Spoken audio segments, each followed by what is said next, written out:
Autoridades de la enseñanza informaron que hubo varias amenazas de bomba y de tiroteos en centros educativos en los últimos días, tema que también sigue de cerca el Ministerio del Interior luego de las denuncias efectuadas. Los estudiantes del Liceo 4 Juan Zorrilla de San Martín, uno de los centros donde hubo amenazas y se resolvió no contarlas sin asistencias hasta el miércoles, mostraron preocupación por la falta de protocolos ante estas situaciones. La jueza María Noel Odriozola definió otorgar el arresto domiciliario a Moisés Martínez, el joven condenado a 12 años de cárcel tras el asesinato de su padre, luego de la solicitud hecha por su abogado, una decisión que fue apelada por la fiscal del caso. El gobierno presentó el Plan Nacional de Cuidados 2026-2030 para avanzar en la universalización de los cuidados, propuesta que fue valorada positivamente por Teresa Superville, presidenta de la Red Pro Cuidados. Desde las 20:30, Peñarol y Juventud de las Piedras cerrarán la fecha 12 del torneo Apertura, que tuvo ayer la victoria de Nacional ante Liverpool y donde Racing sigue como único líder, aunque empató y los carboneros se pueden acercar. Se cerró el ciclo de verano de la Rueda de Candombe, proyecto que surgió en noviembre del 2024, inspirado en las rodas de samba de Río de Janeiro y que se expandió convocando a cientos de personas en cada presentación. Las tensiones entre Estados Unidos e Irán volvieron a escalar luego que Teherán afirmara que no tiene planes para una próxima ronda de conversaciones con Washington de cara al vencimiento de la frágil tregua entre las dos partes el próximo miércoles 22.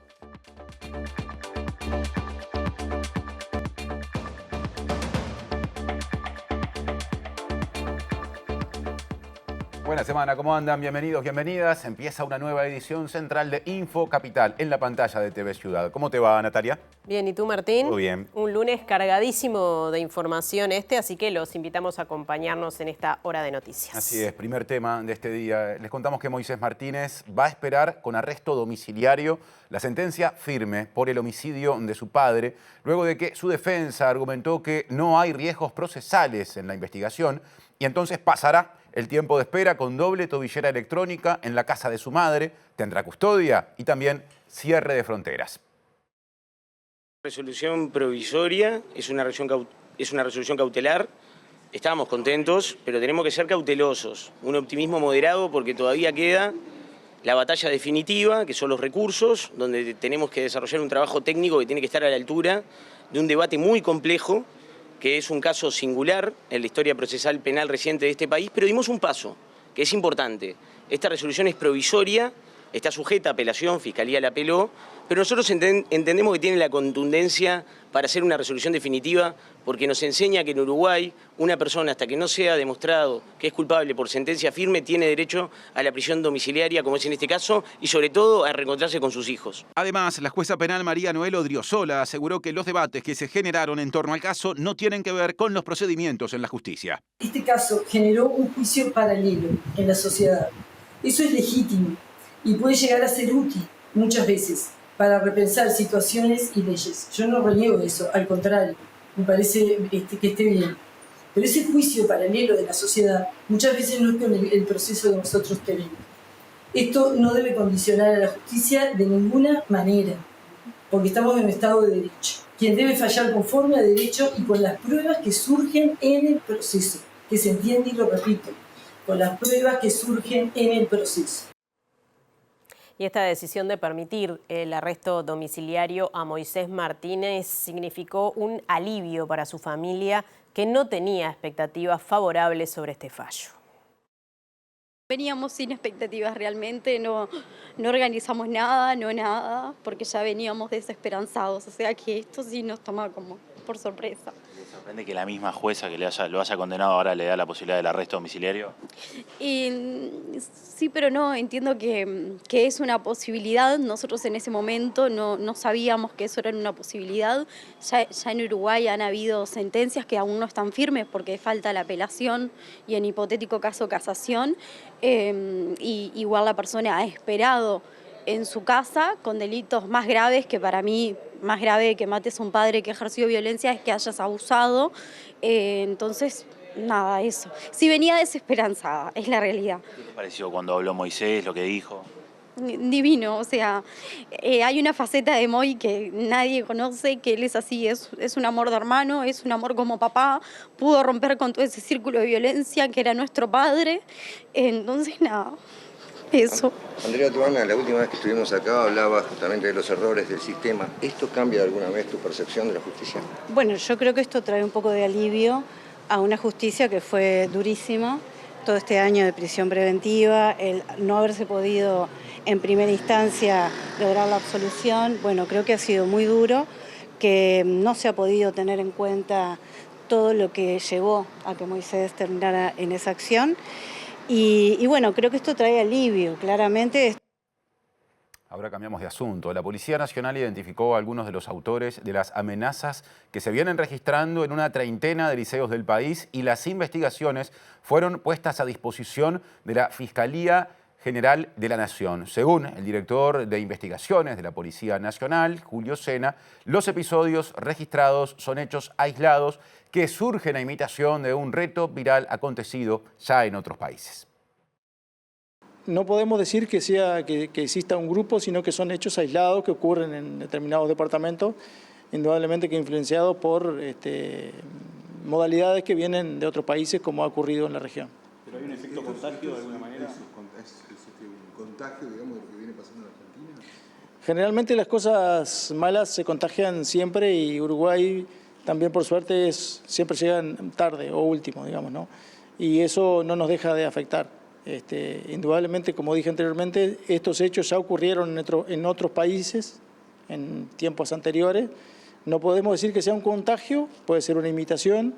Hoy por hoy las redes sociales comunican a todo el mundo y bueno, viene por ahí un poco la cosa. Nosotros tomamos con mucha seriedad la situación, por algo en forma inmediata dimos las recomendaciones y las órdenes por escrito a cada uno de los jefes de unidad para que más allá de que en algún momento se pudo determinar por algún caso que nosotros ya fue resuelto por la Fiscalía, que tal vez lo que se pretendía era que no hubiera clases, lo tomamos con la seriedad, la necesidad de análisis, como decía el director de investigaciones, se hace todo el procedimiento, por algo concentramos la información en inteligencia para no descartar absolutamente nada.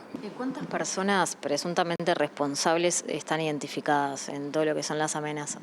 Bueno, nosotros el número no lo vamos a dar por una razón propia de reserva, son unas cuantas, nuestras unidades ya lo saben, la Fiscalía lo sabe, los padres de los alumnos lo saben y quienes hasta ahora han hecho ese tipo de situaciones a las cuales dio intervención la justicia, también tienen conocimiento y se está laudando a través de la justicia quien hoy está a cargo de esa situación.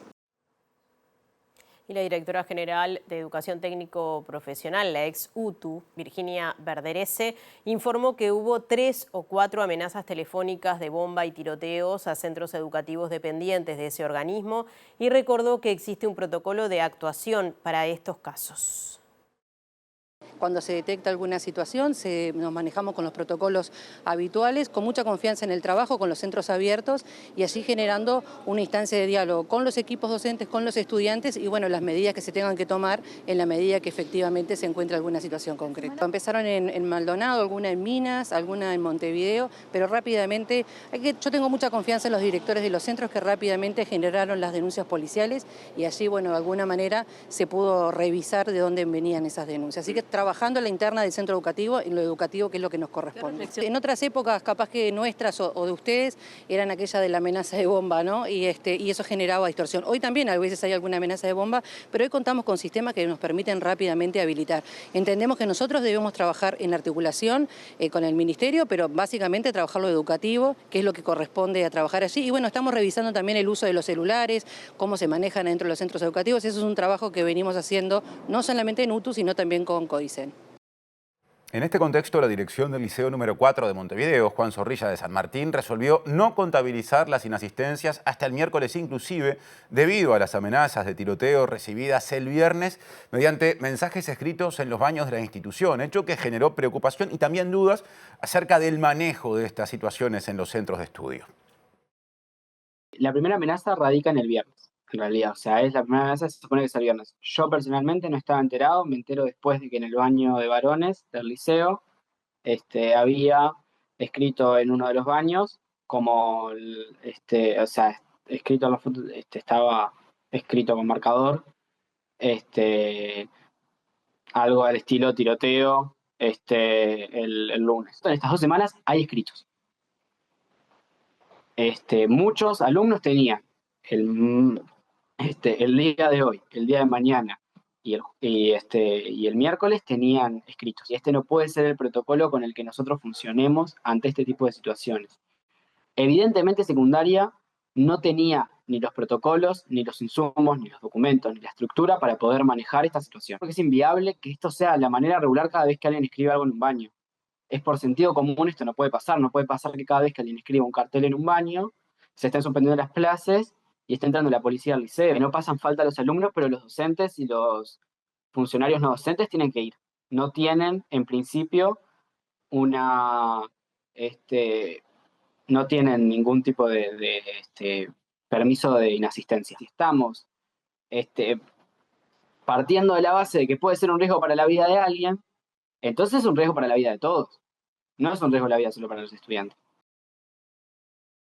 Cambiamos de asunto. El presidente Yamandu Orsi encabezó este lunes una sesión del Consejo de Ministros y a su término el ministro de Turismo Pablo Menoni destacó la concreción de inversiones para distintas áreas y dio detalles del programa de convivencia e infraestructura Más Barrio, que comenzará este jueves en Montevideo con una intervención en Cerro Norte.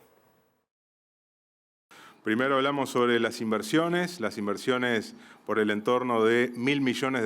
Ustedes recuerden que tenemos, además de la inversión de Tigo, de la venta del Enjoy de Punta del Este, también está el Parque Solar de Cerro Largo, hablamos también del Parque Fotovoltaico de la UTE, anunciado oportunamente, lo que totalizan aproximadamente unos $1.000 millones de inversiones. También la ministra Echeverri hizo una exhaustiva presentación sobre los $2.000 millones de inversiones de obra pública.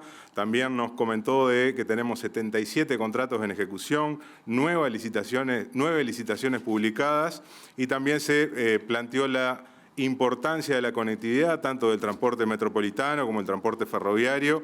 Hay 3 locomotoras nuevas, están en etapa de testeo. También el secretario de Presidencia nos habló sobre el programa Más Barrio, que como ustedes sabrán empieza el jueves. Hay un despliegue territorial que se va a hacer en Cerro Norte, uno de los barrios más complicados, con en el entorno de 5.000 personas viviendo en situaciones realmente complejas. Consultado por otros temas, por ejemplo, sobre la participación del presidente Yamandu Orsi en la Cumbre por la Democracia en España y las reuniones bilaterales que mantuvo con sus pares de México y España, Menoni dijo que el mandatario no abordó el tema. No compartió ningún informe y mucho menos de Cardón. Tampoco hubo información de la visita del ministro de Economía, Gabriel Ordóñez, a Estados Unidos, ni sobre la posible variación de los precios de los combustibles. Tampoco se abordó ese tema. Los temas que abordamos son los que describió al principio. Otro asunto, el ministro de Ambiente, Edgardo Ortuño, dijo que se aplicarán sanciones en caso de que se confirme que el buque de bandera noruega SW Empress realizó prospecciones sísmicas no autorizadas en la plataforma continental de Uruguay. Las tareas de exploración sísmica que no hayan sido autorizadas, y este es el caso, sí se realizaron dentro de la jurisdicción nacional, infringieron las normas y por lo tanto aplicaremos las sanciones correspondientes. En eso la postura del Ministerio es firme, no puede ser otra porque es de acuerdo a la normativa. Las actividades requieren presentación de solicitud de autorización, evaluación de impacto ambiental. ¿Y ANCAP no estaba al tanto de todo eso? ANCAP está al tanto de todo eso porque si hay algo que se ha hecho en esta etapa es trabajar con mucha coordinación con ANCAP, con el Ministerio de Ganadería, con la DINARA, que tiene la dirección allí de recursos acuáticos, con el Ministerio de Industria, y yo creo que están estas cosas claras y que por lo tanto lo que hay aquí es una acción de la empresa, ¿no? Que es lo que nosotros vamos a evaluar. Si efectivamente la empresa actuó dentro de la jurisdicción nacional en actividades de prospección sísmica sin autorización, que no la tenía, bueno, será pasible de sanciones importantes. El gobierno presentó el Plan Nacional de Cuidados 2026-2030 que busca avanzar en la universalización de esos servicios Y el ministro de Desarrollo Social, Gonzalo Sibila, señaló que a futuro se precisan más recursos. El plan está estructurado en 4 ejes de acción: avanzar en el derecho universal al cuidado, promover trabajo y formación de calidad para quienes cuidan, generar y disponibilizar información y conocimiento de calidad y promover el cambio cultural. El ministro de Desarrollo Social, Gonzalo Sibila, destacó que durante el primer año de gestión terminaron con la lista de espera para teleasistencia y becas de inclusión socioeducativa. El ministro señaló que las infancias y los adolescentes son una prioridad. Se anunció por parte de ANEP algo importantísimo, que es la duplicación del tiempo ampliado que va a abarcar a 100.000 niños, niñas y adolescentes durante este quinquenio. Eso es fundamental para los cuidados, para las familias, para la comunidad. Anunciamos también una innovación que tiene que ver con los cuidados comunitarios. Vamos a desarrollar un plan piloto en Canelones, donde vamos a incorporar cuidadores comunitarios, gestores de casos, que van a estar atendiendo a varias personas con una referencia territorial. Vamos hacia una postulación única en el Sistema Nacional de Cuidados. Esto quiere decir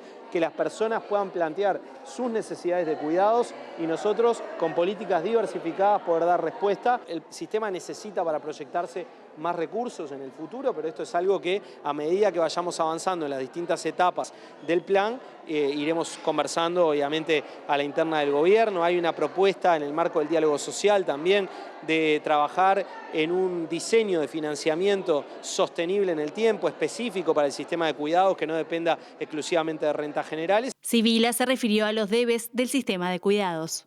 Tenemos una política que es la de asistentes personales, que tiene una lista de espera importante todavía. Vamos a seguir trabajando en eso, pero además ampliando mucho las posibilidades, la oferta de políticas de cuidados, en una política que requiere muchas instituciones del Estado trabajando juntas y participación de la sociedad, como se vio hoy también en esta actividad tan importante. Los facilitadores de autonomía son figuras específicas para el ámbito educativo, ¿no? La demanda de asistentes personales va bastante más allá de eso, pero sin duda que resuelve algunos problemas que a veces se canalizan por la demanda de asistentes personales. Y ahora les contamos que Teresa Superviel, que es presidenta de la Red Pro Cuidados, que integra a su vez el Comité Consultivo de Cuidados, valoró la perspectiva de género y generaciones del nuevo Plan Nacional en la materia, pero dijo que hay aspectos a mejorar. Reafirma la perspectiva de género y generaciones en ese sentido, que el Estado tiene que apoyar a las familias y en particular a las mujeres, que son las primeras proveedores de cuidado. Y la perspectiva de generaciones, porque hay una corresponsabilidad de generaciones. Por ejemplo, los abuelos que cuidan, pero que también necesitan cuidado. Y no recargar demasiado a la figura de la mujer, de la jefa de hogar, que además de trabajar tiene doble, triple jornada de trabajo. Nosotros pensamos que las personas con discapacidad y en particular las familias que tienen una persona en situación de dependencia, que puede ser persona mayor o persona con discapacidad, hay un sistema que es absolutamente insuficiente, que es un buen programa, el de asistentes personales, pero no cubre la necesidad. Actualmente hay 8.000 personas en lista de espera y además no llega a toda la población. Tenemos que pensar en la población que vive en zona rural, en pequeñas poblaciones donde no llega ningún sistema de cuidado, pero menos van a llegar los asistentes personales. En algún momento toda persona tiene que cuidar a otras, entonces necesita para esto el apoyo.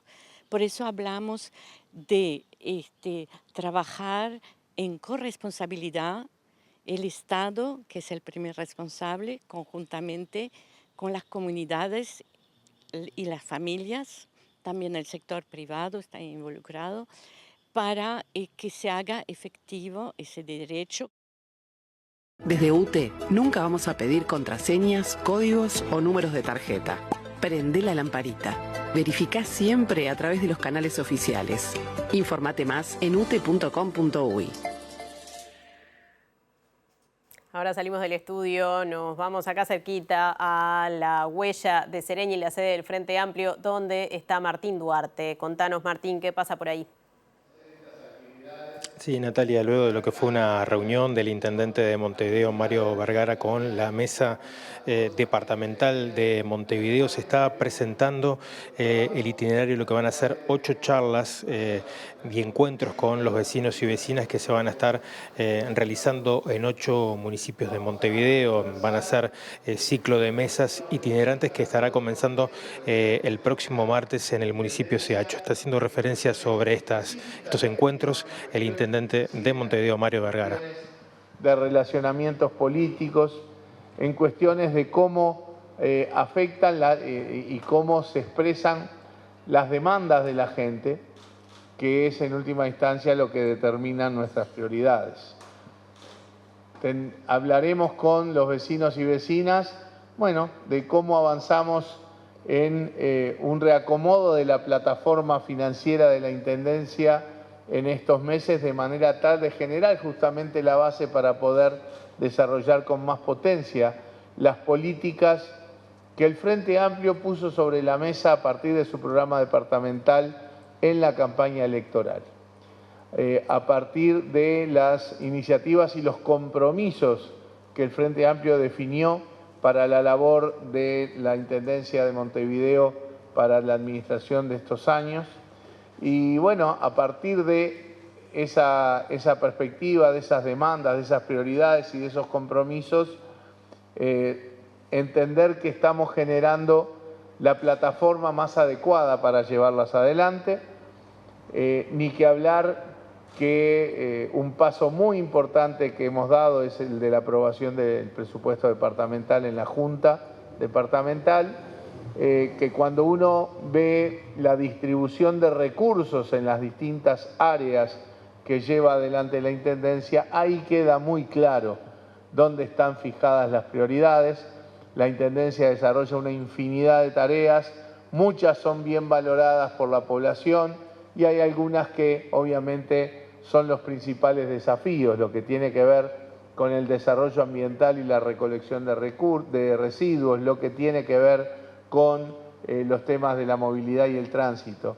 Y cuando lo que vamos a mostrar en estas conversaciones es que a la hora de ver cómo asignamos los recursos, claramente allí están las prioridades. Grosso modo, la mitad del presupuesto departamental se dirige a estas dos áreas.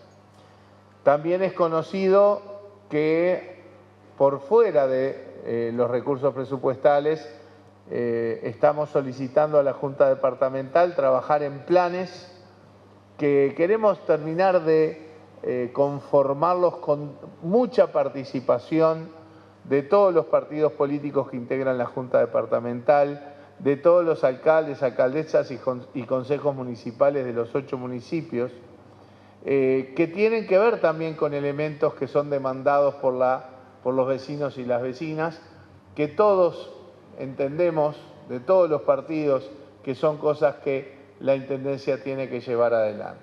Es un plan de calles, un plan de veredas, un plan de saneamiento, un plan de limpieza y un plan de revitalización de la ciudad vieja. Esos son los 5 ejes que vamos a desarrollar en estas reuniones con los vecinos y vecinas, mostrando, bueno, que entre todos vamos a ser capaces de conformar planes que tengan un financiamiento por fuera del presupuesto en un contexto donde la Intendencia está holgadamente en condiciones de tomar esos financiamientos sin ningún tipo de riesgo en el terreno financiero. Le agradecemos al equipo presente en la huella de Seregni, anexo de la sede del Frente Amplio. Cambiamos de asunto, aunque seguimos mirando a Montevideo, pero ahora desde la perspectiva nacional, porque el subsecretario de Vivienda y Ordenamiento Territorial, Cristian Di Candia, se reunió, atención, con la Comisión Especial para la Redensificación de Áreas Centrales, que por el momento se centra en acciones destinadas a la ciudad vieja y prevé la ubicación de 1000 familias en esa zona de Montevideo. Estamos trabajando junto con la Intendencia de Montevideo, con los departamentos de Desarrollo Urbano y de Planificación, con la Agencia Nacional de Vivienda, con el Banco Hipotecario del Uruguay y obviamente con las diferentes direcciones del Ministerio, con la DINOT y con la DINAVI, en un plan estratégico que nos planteamos iniciar en estas próximas semanas, que va a tener, entre otras medidas, la incorporación de 3 predios del Ministerio de Vivienda para un llamado a través de la Agencia Nacional de Vivienda, para construir vivienda para los sectores medios, los sectores trabajadores, a través del Plan Entre Todos. Estamos también solicitándole a la Intendencia de Montevideo que nos genere normativa especial de edificabilidad para el predio de la ex Escuela de Enfermería y para el predio que estamos trabajando con el Ministerio de Defensa Nacional, que se encuentra allí también sobre la calle de Lindolfo Cuestas. Estas son las primeras medidas que estamos adoptando con la idea de poder incorporar más de 1000 familias en el correr de este periodo de gobierno a la Ciudad Vieja, teniendo en cuenta que la Ciudad Vieja no ha acompañado los procesos de crecimiento y de redensificación que sí han tenido sus barrios cercanos como El Cordón, Palermo, Barrio Sur, y esperamos que en este periodo la Ciudad Vieja acompañe ese crecimiento. La diputada nacionalista suplente, Leidis Aguilera, presentó un proyecto de ley de residencia por arraigo para complementar la ley de migraciones y regularizar la situación de 30.000 personas migrantes que viven en Uruguay. Y en diálogo con Infocapital, añadió que puede ser una oportunidad para todo el país.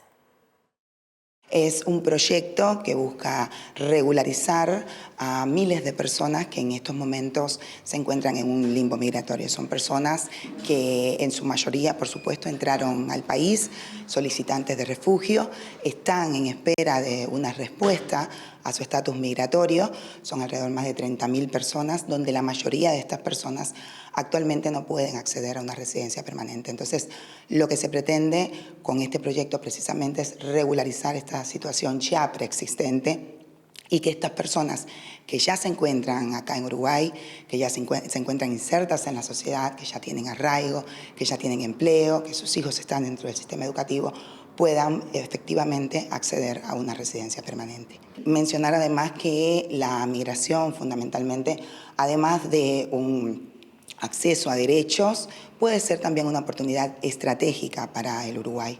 Uruguay es un país envejecido, Uruguay es un país en el cual los nacimientos son menos cada año y en ese sentido tener personas jóvenes y en edad laboral puede aportar muchísimo. En esa misma línea, los migrantes que ya se encuentran acá son personas que están justamente, el 75% de los migrantes que llegan a Uruguay se encuentran en edad laboral. Entonces, a estas personas regularizarles su situación va a implicar también un impacto desde lo económico, un impacto desde lo social, más aportes para la seguridad social, para la sostenibilidad del país. Otro asunto, atención. En 2025, la pobreza medida por ingreso afectó a 16,6% de las personas, lo que se considera estable con respecto al registro del año anterior. Y nuevamente la franja etaria más afectada fue la que va de los 0 a los 6 años, ya que el 29,1% de esos niños y niñas fue pobre. Según el informe Estimación de la Pobreza por el Método de Ingreso del Instituto Nacional de Estadística, mientras que la pobreza en personas fue de 16,6%, en hogares se situó en 13,2%. La indigencia, mientras tanto, fue 1,7% en personas y 1,3% en hogares. Las cifras de pobreza estuvieron por debajo de las de 2024, mientras que las de indigencia estuvieron por encima, pero en todos los casos, las variaciones se dieron dentro de los márgenes de error. Por edades, el máximo nivel de pobreza volvió a concentrarse entre los 0 y los 6 años, pero esta vez hubo una baja respecto a 2024, ya que llegó al 29,1%, lo que significa una caída de más de 3 puntos desde el 32,2% previo. La segunda franja etaria más afectada fue de 6 a 12 años, con 27,3%, y la tercera, la que va de los 13 a los 17 años, que llegó a 26,5%. Por ascendencia étnico-racial, la población afrodescendiente es la que registra mayores niveles de pobreza. En 2025, para el total del país, la pobreza de la población afro fue casi 14 puntos porcentuales superior a la estimada para quienes declararon tener ascendencia blanca y llegó a 28,7%. Por regiones, en Montevideo hubo más pobreza en personas y hogares que en el interior y a su vez, en el interior, los niveles de pobreza, tanto por persona como por hogares, fueron mayores en localidades de menos de 5.000 personas que en localidades con más población. Por departamentos, los mayores niveles de pobreza se registraron en Cerro Largo, Rivera y Artigas, que superaron largamente el 15%, y los niveles más bajos ocurrieron en San José, Maldonado, Colonia y Flores, menores, que se situaron por debajo del 9%. Montevideo se ubicó en una posición intermedia y sus municipios más castigados por el fenómeno fueron el A, el D y el F. Además, los hogares con referente mujer representaron casi el 70% de los hogares pobres del país. La pobreza en los hogares con referente mujer fue de 16% y en los encabezados por varones llegó a 9,7%. Atención, se presenta en este momento el protocolo de aplicación de la ley de eutanasia. Nos vamos ya mismo al Ministerio de Salud Pública con Mariana Abreu. Adelante, Mariana. Buenas tardes, compañeros. Como saben, recientemente se reglamentó esta ley, la ley de eutanasia, que aplica a personas que cursen la etapa terminal de una enfermedad incurable e irreversible o que padezcan sufrimientos que resulten insoportables y casos graves con progresivo deterioro de la calidad de vida. En este momento, como decías, está la ministra de Salud Pública, Cristina Lustenberg, explicando algunos de estos puntos y dando detalles de los procedimientos que también plantea la ley, que son bien específicos. A que tomen decisiones informadas, con toda la información que deben poner los prestadores de salud y el Ministerio de Salud Pública a su disposición. Para eso se requiere que la ciudadanía conozca sus derechos y tenga todos los canales abiertos para reclamar, preguntar todo lo que necesita saber. El rol de ustedes, periodistas, comunicadores, de todos los medios de nuestro país, es muy importante en este sentido y les agradezco su presencia y las preguntas que consideren necesarios realizar. Acá también hay integrantes de diferentes organizaciones sociales, sindicales, académicas, la legisladora Margarita Lisbich, también representando al Parlamento, así que ahora estamos dispuestos, quienes integramos la mesa, responderle las preguntas al equipo periodístico y a los medios que les quede alguna duda con respecto a el decreto y el protocolo que a partir de mañana da cumplimiento a esta ley.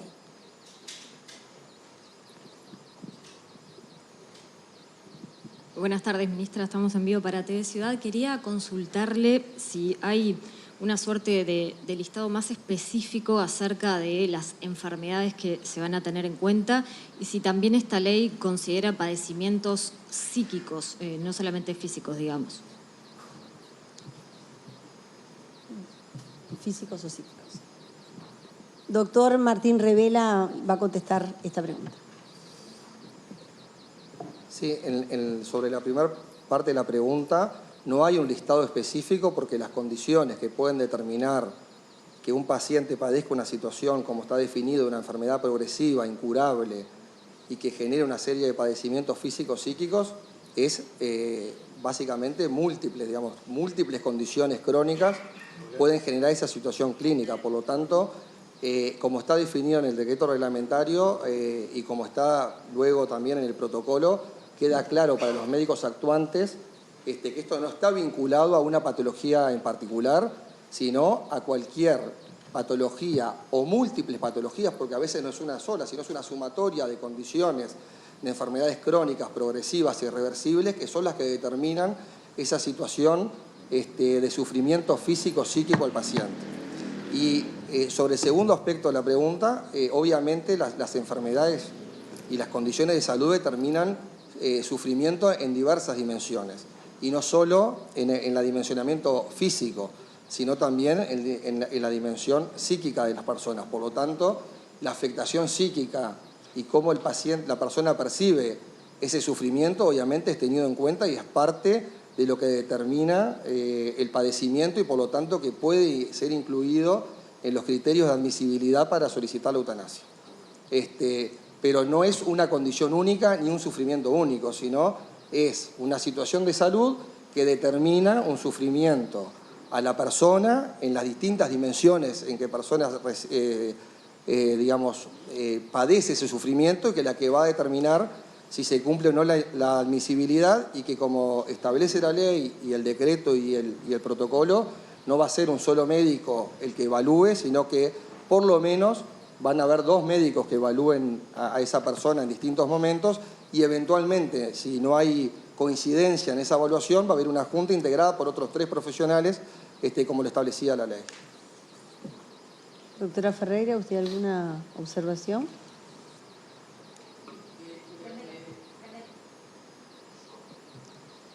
que la pregunta que hacía la periodista que decía está justamente en la enumeración que hace el decreto que fue aprobado hoy, que entró en vigencia, sí, que fue publicado hoy, perdón, y entra en vigencia mañana. En el decreto lo que se hizo justamente fue tratar de definir cada uno de los aspectos que refiere la ley. Entonces allí está patología o condición incurable e irreversible, etapa terminal de una patología incurable e irreversible, sufrimientos que resulten insoportables. Es decir, hay 3 literales del decreto que definen estos aspectos que la ley lo dice en un artículo. Buenas noches, ministra. Pablo Fernández, de Telenoche, Canal 4. Recuerdo haber hablado con el diputado previo a esta reglamentación sobre los fármacos que se iban a utilizar. Él decía que se tenía que garantizar a la población que todos los fármacos que se utilicen son de los que se están usando. Me interesaba si podían, tanto usted como el equipo, profundizar sobre ese aspecto, teniendo en cuenta que es uno de los puntos que ha sido también comentado en la sociedad y por los televidentes. Doctor Martín Revela. Sí, luego del decreto, en la etapa de elaboración del protocolo clínico de actuación, se establecen las recomendaciones de práctica clínica que incluyen los fármacos a utilizar, las dosis, la vía de administración. Esos fármacos básicamente son la lidocaína, el propofol y un bloqueante neuromuscular que es el atracurio, están disponibles en nuestro medio. En paralelo a esto, la Dirección General de Salud tuvo que modificar un aspecto del FTM porque son fármacos de uso exclusivamente intrahospitalarios y en particular en algunas áreas no se utilizan en cuidados moderados, sino hasta ahora se utilizaban en terapia intensiva, emergencia y en bloc, en sala de operaciones. Ampliar la posibilidad de utilizar esos fármacos fuera de las instituciones de salud porque, como decía la ministra, la ley establecía el derecho a que la persona eligiera el lugar a donde realizar el procedimiento. Nos quedamos con estas explicaciones en esta conferencia de prensa vinculada justamente a la forma de efectivizar el derecho a la eutanasia. Sí, tendremos por supuesto el desarrollo de todo esto en otras ediciones. Ahora nos vamos a una pausa, Martín, pero hay mucho más. No se vayan.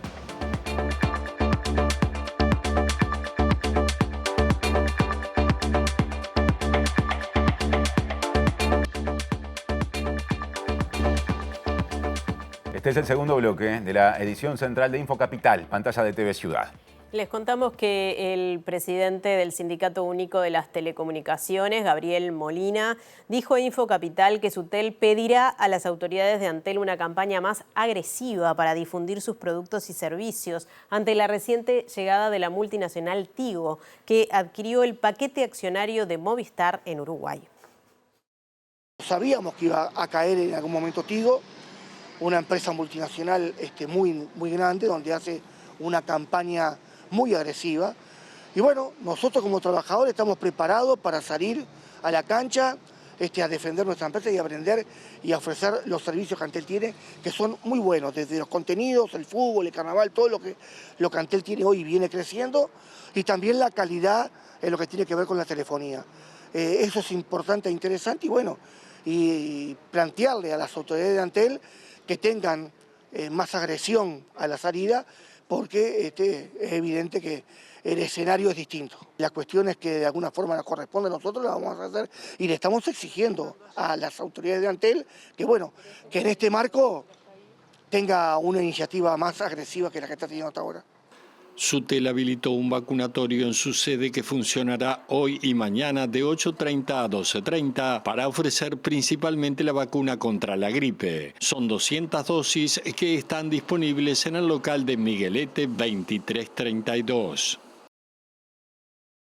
En La Teja, Montevideo, está hablando el secretario de la Presidencia, Alejandro Sánchez. Y el Ministerio de Vivienda, donde vamos a tener acciones sobre el mobiliario público, esto es plazas públicas, la necesidad de reconstruir espacios para que la gente pueda tener convivencia en el barrio, iluminación, limpieza de la zona y por supuesto también la relocalización o construcción de viviendas en el caso que sea necesario. Básicamente ese es el plan más barrio, comienza el día jueves entonces por la situación climática, será el jueves y viernes el momento en donde se va a hacer, digamos, este censo, esta recorrida, esta conversación con todos los vecinos y este despliegue de conjunto de funcionarios que ya fueron capacitados para poder aplicar esta encuesta de alguna manera y censar a las personas, y a partir de allí luego van a haber acciones todo el tiempo que implica justamente, bueno, la limpieza de la zona, la iluminación de la zona, el patrullaje de la policía y los trabajos que van a ser, digamos, los más estructurales que tienen que ver con las cuestiones de vivienda y de otros aspectos que tienen que ver con la coordinación. ¿La policía va a ser más permanente a partir de esta ejecución? Bueno, es una de los componentes porque es uno de los reclamos muchas veces de los vecinos. Ustedes saben que tenemos el plan de seguridad y dentro del plan de seguridad está el componente de seguridad del Plan Más Barrio, pero como les decía recién, el Plan Más Barrio busca la convivencia, esto es cómo construimos espacios donde haya más iluminación, donde la plaza pública esté arreglada, donde los gurises puedan encontrarse allí, donde los viejos también puedan encontrarse allí para intercambiar y donde podamos resolver problemas de viviendas, porque como ustedes saben el Plan Más Barrio, que va a abarcar 5 zonas este año, ha sido clasificado por 2 componentes que para nosotros son centrales. Primero, la ocurrencia de delitos violentos, tanto sea los homicidios como los intrafamiliares, y las situaciones de precariedad habitacional y social que generan justamente estas condiciones de precariedad de los vecinos. Estamos hablando de barrios en donde la tasa de desempleo es más alta que la del resto de la población, donde la situación de los gurises que ni estudian ni trabajan tan bien y por tanto va a tener un complemento con el resto de las oficinas y las instituciones donde, por ejemplo, el MIDES con sus tareas, el Ministerio de Trabajo y el INEFOP con las suyas, pero el Más Barrio lo que busca es articular en estas zonas ese trabajo. ¿Por qué comienza? En esta primera instancia se detecta, por ejemplo, que hay ocupaciones ilegales. ¿Cómo se va a proceder? Bueno, se va a proceder como corresponde con la ley. Simplemente, lo único que nosotros estamos diciendo es, evidentemente, muchas veces en estos barrios, recordemos que estamos hablando de los clásicamente conocidos los Palomares del Cerro, que fueron viviendas que en la década del 60 eran provisorias y que están hasta el día de hoy. Por tanto, obviamente, las condiciones de tenencia de la vivienda son muy complejas, han pasado de muchas manos. Y acá no se trata de ir a fiscalizar, acá lo que se trata es, las personas están viviendo ahí porque necesitan un techo y muchas veces ese techo no tiene las condiciones de salubridad para que una familia se albergue ahí. Entonces, esos son los temas que vamos a relevar. Acá lo que se trata es justamente de mejorar las condiciones de vida de los vecinos de ese barrio. ¿Por qué empieza justamente en esa zona del Cerro Norte? Bueno, no, como le decía recién, nosotros hicimos un trabajo en donde hicimos un cruzamiento de la información de la ocurrencia de delitos violentos, estamos hablando de homicidios y violencia intrafamiliar, y de la situación de precariedad habitacional y social. De allí surge la intervención en 21 zonas prioritarias en el país. Eso no quiere decir que en otros barrios no haya problemas, pero estamos hablando de los barrios más complejos con estas 2 variables. Esos barrios han sido de alguna manera analizados, se está trabajando en ello, y por tanto empezamos en Cerro Norte, que es una de las zonas de Montevideo. Ustedes saben que este año vamos a tener una intervención en el departamento de Canelones, una en Montevideo que es Cerro Norte, en el departamento de Canelones que es Corfrisa, vamos a estar en el departamento de Durazno, vamos a estar en el departamento de Rivera y vamos a estar en el departamento de Maldonado. Hemos reunido recientemente con los intendentes de dicho departamento porque esto se trata de una articulación entre el gobierno entonces nacional allí al secretario de la Presidencia, Alejandro Sánchez, y agradecemos a Diego y a todo el equipo que están cubriendo esta información. Vamos a cambiar de asunto. Este domingo se cerró el ciclo de verano de la Rueda de Candombe, proyecto que surgió en noviembre de 2024 como una iniciativa cultural impulsada por Caleb Amado y Rolo Fernández, inspirada en las rodas de samba de Río de Janeiro y que se expandió desde el Bar Santa Catalina de Montevideo a la plaza cercana, la Plaza España, convocando a cientos de personas en cada presentación. Algún día verás, voy a morir, amándote, amándote, amándote, algún día sabrás. En abril de 2024, con Caleb Amado fuimos un viaje a Río de Janeiro, que en principio estaba pensado para ir a Bahía. Vivimos de cerca una experiencia que sabíamos que era muy rica, pero que nunca lo habíamos sentido ahí de cerca, a ver qué era lo que pasaba, que era esta cuestión de las rodas de samba, ¿no? Hay una mesa donde los músicos están tocando y la gente se pone alrededor, ¿no? Uno siempre había estado acostumbrado a que los conciertos en un escenario, la banda está de un lado, la gente del otro. Bueno, ahí vivimos esta experiencia. Las rodas de samba son tradición histórica. Fíjate que se hace desde el inicio del siglo XX, o sea, el samba de roda en realidad nació en Bahía. Una corriente migratoria hacia Río de Janeiro hizo que se instalara en Río y se transformara el samba hacia lo que es hoy. Y hoy Río de Janeiro es la capital mundial del samba, es ahí, es donde se desarrolló y eso es algo tradicional, muy histórico. Acá hay una rueda de candombe, en Río hay de lunes a lunes, más de 20 ruedas de samba en todos los puntos de la ciudad. Se apropian del espacio público de buena forma, ¿no? Para celebrar su cultura, para juntarse. Y en momentos como estos creímos que era una idea muy linda poder traerlo hacia acá y ver si era posible de replicar con las características de nuestra cultura, ¿no? Fue creciendo muy rápido, muy rápido. Nosotros empezamos el ciclo un 11 de noviembre, iba a ser un 4, se suspendió por el clima, empezamos un 11 de noviembre y creo que fue la rueda del 16 de diciembre que ya no lo pudimos hacer más en la vereda porque había tanta gente que se empezó a ocupar la calle y ya no era seguro que lo siguiéramos haciendo ahí. Es cuando, por suerte, había una plaza enfrente y lo pudimos seguir haciendo acá. Se rompe esa frontera ahí es cuando sucede una cosa muy espectacular y muy única, que es somos lo mismo, cantamos las mismas canciones, lo nuestro no funciona sin lo de ustedes no funciona sin lo nuestro. Creo que ese es un punto fuerte de este formato en rueda, que nada, de vuelta, es lo que vimos allá y es lo que se generaba allá, que por suerte se está generando acá también.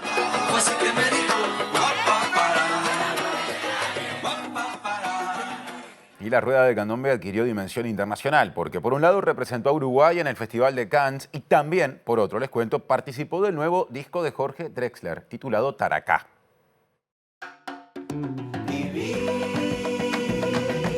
Y no tener vergüenza de ser feliz. Desde el primer momento creo yo que fue muy llamativo de que un proyecto que era nuevo, que nadie conocía, ya la primera vez que se hizo adentro en el Santa Catalina, ya fue un montón de gente que para hacer un proyecto nuevo llamó la atención. Después eso, el crecimiento, siempre había cada vez más gente en cada una de las ruedas. También el apoyo, por ejemplo, de grandes referentes del género, ¿no? como Lobo Núñez, que se acercó en una de las ruedas también a decir unas palabras sobre lo que significaba, lo que estaba sucediendo. Después el arribo de Jorge Drexler, que se copa con la idea, con lo que estamos haciendo y viene a compartir con nosotros. Como que pasaron muchas cosas que nos hicieron saber que lo que estábamos haciendo tenía un valor. Hay candombes de la década del 20-30 hacia adelante, un montón, y el repertorio fue, bueno, había que tener una pata en lo popular, ¿no? Quizás en los candombes que son más conocidos. Por ejemplo, Amándote, Déjame Ross, candombe para Gardel, de Rubén Rada, autores como Jorginho Goularte, como Rodolfo Morandi, Mariana Ingol, Chavela Ramírez, Eduardo Aluz, ¿no? Un montón de compositores y autores que por ahí en el pensamiento popular no están tan en primera línea sus canciones y su popularidad, pero sí hicieron de este género grandes cosas y sí hacen posible que esto suceda. Nosotros simplemente lo que somos es una plataforma, un canal para darle visibilidad a esta cultura que es tan antigua, que es tan valiosa para su comunidad y que nos representa tanto como uruguayos. La plaza es como el evento nuestro, el que organizamos nosotros, el que producimos nosotros, el que dio origen a todo. Entonces estamos como 5 meses enfocados acá en esto, por más que sigan pasando cosas alrededor, estamos queriendo trabajar en un disco para dejar esto como registrado. Es importante también poder registrar fonográficamente, dejar un registro de lo que está sucediendo hoy con la rueda y con la forma de ejecutar estas canciones y este repertorio. Lo que sucedió el año pasado un poco fue que fue una bola muy grande y pasaban cosas todo el tiempo y terminamos la plaza y nos fuimos para Francia y llegamos de Francia y el Estadio Centenario y el disco de Jorge Drexler y demás. Todo cosas que fueron pasando.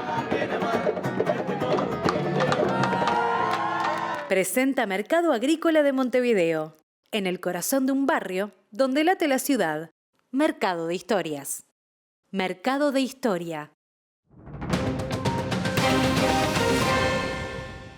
¿Qué tal? Buenas tardes. Abrimos el capítulo internacional hablando de la guerra de Oriente Medio y de varios temas que están paralelamente transcurriendo. Uno de ellos es que está en vilo la negociación que se lleva a cabo en Pakistán con la mediación de ese país entre Estados Unidos e Israel e Irán, sobre todo a partir de la captura por parte de Estados Unidos de un buque iraní en el marco del bloqueo que lleva adelante Washington sobre el estrecho de Hormuz, razón por la cual el gobierno de Irán no está muy decidido a retomar las conversaciones hasta tanto esa situación cambie, es decir, que Estados Unidos permita el libre tránsito. Por otra parte, el presidente Donald Trump dijo que los tiempos se agotan, el plazo es el próximo miércoles 22 y que si Irán no responde va a atacar con todo. Mientras tanto, otro acuerdo que pende de un hilo es el que tienen Líbano e Israel a partir de la decisión de Israel de ocupar buena parte, una porción importante del territorio del Líbano. Las declaraciones de Teherán llegan un día después de que Donald Trump anunciara que miembros de la Armada de su país tomaron posesión de un buque que intentó romper el bloqueo de Estados Unidos a los puertos de la República Islámica y otros incidentes que se produjeron por la medida de Washington, episodios que ponen en riesgo la continuidad de las negociaciones con la mediación de Pakistán.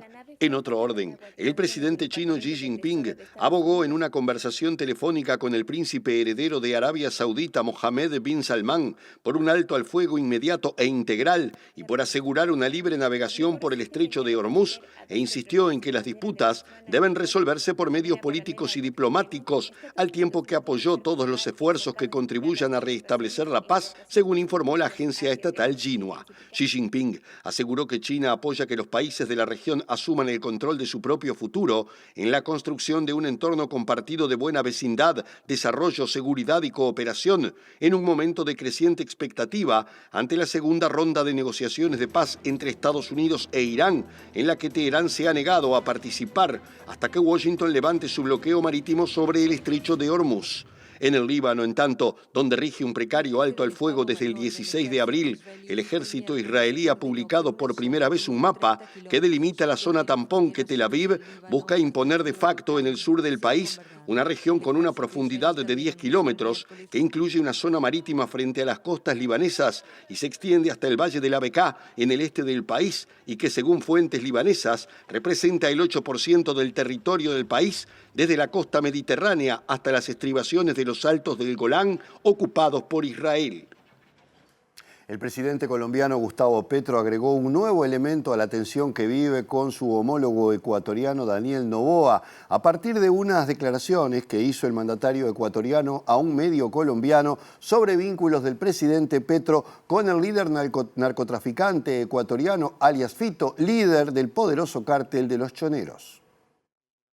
El presidente colombiano Gustavo Petro está dispuesto a llevar un paso más allá a la polémica con su homólogo ecuatoriano Daniel Noboa, luego de que éste insinuara en declaraciones a un diario de Colombia que Petro tiene vínculos con el poderoso líder criminal Adolfo Macías alias Fito, jefe del grupo Los Choneros, por lo que presentará una demanda penal contra el presidente de Ecuador.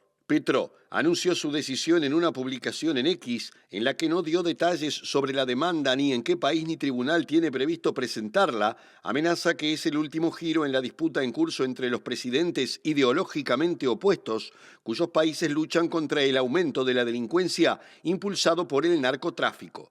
Noboa no presentó ninguna prueba que respaldara su afirmación, luego que el pasado sábado declarara a un medio colombiano que Petro se había reunido con miembros del mayor partido de la oposición política de Ecuador, algunos de los cuales tienen vínculos con el líder del grupo criminal, uno de los más poderosos de Ecuador, y que fue extraditado a Estados Unidos el año pasado, acusado de tráfico de drogas y armas. El anuncio de Petro se produce en medio de una disputa entre ambos líderes que ha sumido a Colombia y a Ecuador en una guerra comercial desde enero, cuando Noboa impulsó unilateralmente aranceles a las importaciones colombianas, alegando una falta de control en su frontera común, acción que Colombia respondió con sus propios aranceles y la suspensión de ventas de energía, mientras que Ecuador aumentó progresivamente su arancel del 30 al 50% y finalmente al 100%.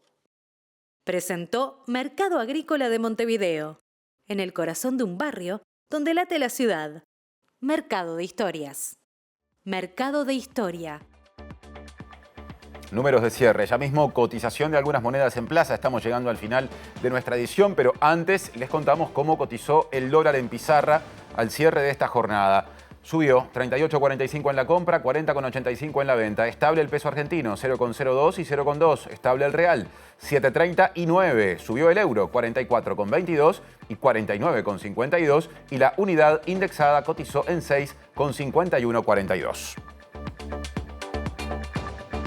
Repasamos rapidito los datos del tiempo para los próximos días. Montevideo y área metropolitana, estamos viendo allí martes, en la mañana nuboso y cubierto, también en la tarde con precipitaciones y probables tormentas. La temperatura máxima de 24, la mínima de 18. El miércoles también estará cubierto a nuboso con periodos de algo nuboso en la mañana, mejorando en la tarde, algo nuboso y nuboso. La temperatura máxima de 20 grados y la mínima de 14. Similar pronóstico el día jueves, que estará algo nuboso en la mañana y en la tarde, 21 grados la máxima, 14 la mínima. Ya llega el lado B a la pantalla de TV Ciudad, como siempre a esta hora. El reencuentro con las noticias mañana 8:30 a las 13 y estaremos minutos antes de las 19 aquí con Martín para esperarlos. Gracias por estar, hasta mañana. Hasta mañana.